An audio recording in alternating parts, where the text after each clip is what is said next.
আপাতত নেই এনআই তদন্তে। গতকাল পূর্ব মেদিনীপুর জেলার এগরার খাদিকুল গ্রামের বেআইনি বাজি কারখানায় বিস্ফোরণ নিয়ে নবান্নের সাংবাদিক বৈঠকে সাফ জানান মুখ্যমন্ত্রী মমতা বন্দ্যোপাধ্যায়। বাজি কারখানায় বিস্ফোরণ ঘটনায় কেন্দ্রীয় তদন্তকারী সংস্থাকে নিয়ে তদন্তে আপত্তি নেই, আসল অপরাধীরা দ্রুত ধরা পড়ুক বলে জানিয়েছেন মুখ্যমন্ত্রী। এবার সেই একই দাবি তুলে এনআইএ তদন্ত চেয়ে হাইকোর্টের দ্বারস্থ হলেন শুভেন্দু অধিকারী। বুধবার প্রধান বিচারপতির এজলাসে মামলা করার অনুমতি চাইলেন বিরোধী দলনেতার আইনজীবী। মামলার অনুমতি দিয়েছেন আদালত। বৃহস্পতিবার মামলার শুনানি। বুধবার সকালে এগরার খাদিকুলে যান বিরোধী দলনেতা শুভেন্দু অধিকারী।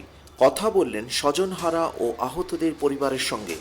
এগরার 25,000 লোক নিয়ে মহামিছিল হবে, এনআইএর তদন্ত হবে, পুলিশের ভূমিকা সামনে চলে আসবে।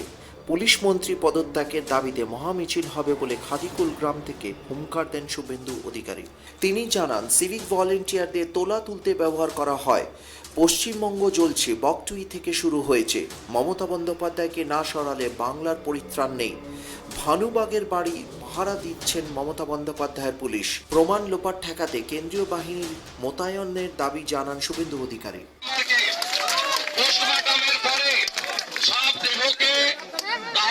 সনাতন সংস্কৃতি মেনে দাহ করার জন্য আমি দায়িত্ব দিয়ে যাচ্ছি, তিনি এটা দাহ করবেন।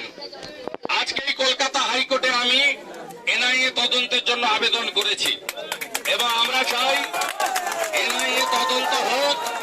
শুধু ভানুবাগ নয়, তার সঙ্গে যারা যুক্ত আছেন এবং তোলাবাজ পুলিশ, তারাও তাদেরও ভূমিকা সামনে আসুক, শাস্তি পাক। এবং আমরা দলের পক্ষ থেকে ভানুবাগের ভাই ছাড়া ভানুবাগের ভাইকে আমরা কোনো সাহায্য করব না। ফোন করিয়েছেন তারা, বাকি সমস্ত নিরীহ গ্রামবাসীকে আগামী সোমবার দিন জেলা প্রেসিডেন্ট, মন্ডল প্রেসিডেন্ট এবং আমাদের এই জেলার এমএলএরা আসবেন। প্রত্যেককে 9টি পরিবারকে আমরা দাহ এবং আপনাদের অপঘাতে মৃত্যু 5 দিনের কাজ হয়ে যাওয়ার পরে আমরা আপনাদের অর্থনৈতিক সাহায্য আমরা দলের পক্ষ থেকে করব। এদিকে মঙ্গলবার নবান্নে এগরার বাজি কারখানার বিস্ফোরণের ঘটনা এনআইএ তদন্ত নিয়ে সুর নরম ছিল মুখ্যমন্ত্রী মমতা বন্দ্যোপাধ্যায়।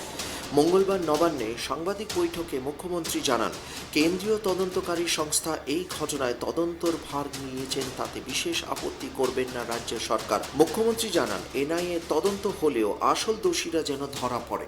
এনআইএ করে চিৎকার করছে, আমাদের কোনো আপত্তি নেই। তার কারণ হচ্ছে আমাদের কেউ তো ব্যাপারে জড়িতও নয়, আর যদি সত্যি এনআইএ কোনো বিচার পায় চাক না, আমার কোনো আপত্তি নেই।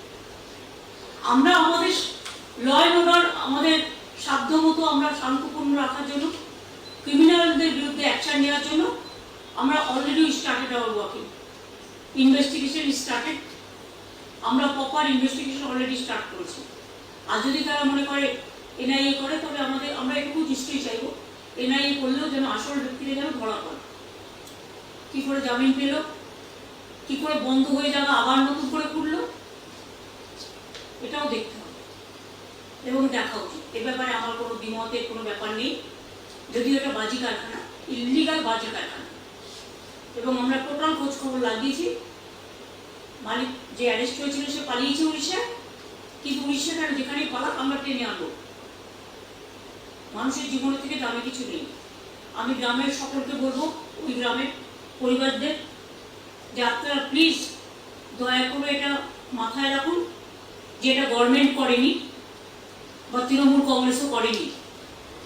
মঙ্গলবার দুপুরে মেদিনীপুরের এগরার খাদিকুল গ্রামে একটি বেআইনি বাজি কারখানায় বিস্ফোরণে অন্তত 9 জনের মৃত্যুর ঘটনা ঘটে। প্রথমে দাবি করা হয়েছিল ওই বাজি কারখানার মালিক ভানুবাগ একজন তৃণমূল নেতা, কিন্তু এদিন সাংবাদিক বৈঠকে সেই তথ্য খারিজ করে দিয়ে মুখ্যমন্ত্রী জানান, এই কারখানার মালিককে আগেও গ্রেপ্তার করেছিলেন রাজ্যের police. Bureau report, tribe TV.